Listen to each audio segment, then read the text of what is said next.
ready. GMA Weather, serbisyong totoo ng GMA News. Mga kapuso, maaraw at maalinsangang weekend ang asahan sa ilang bahagi ng bansa. Sa forecast ng Pag-asa, posibleng umabot sa 40.4 degrees Celsius ang heat index dyan sa Tuguegarao bukas, habang sa linggo ay bahagya itong bababa.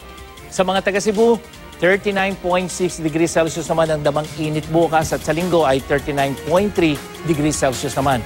Sa mga taga Zamboanga, maging I am ready sa hindi bababa sa 37 degrees Celsius na damang init sa susunod na 2 araw. Paalala po sa mga kapuso nating lalabas ng bahay, maaaring madagdagan ng hanggang 9 degrees Celsius ang init factor kapag nakabilad po sa napakatinding sikat ng araw. Kaya maging I am ready. Kahit mainit, asahan pa rin ang thunderstorm dyan sa may northern at central Luzon bukas. Kasama na rin po ang southern Luzon. Pagdating naman sa linggo ay ganyan din ang inaasahan nating panahon. Sa Metro Manila, maulap at mataas ang tsansa ng ulan sa weekend, lalong-lalo na pagdating sa hapon at yung init factor mga kapuso nananatiling mataas.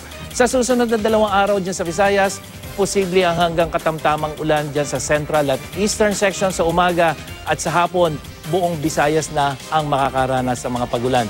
Habang sa Mindanao, may hanggang katamtamang ulan, dyan po sa may Zamboanga Peninsula, kasama na ang northern section, bukas na ng umaga at pagdating sa hapon, may tsansa na ng ulan sa buong Mindanao. At sa linggo, sa hapon na lamang aasahan ang thunderstorm.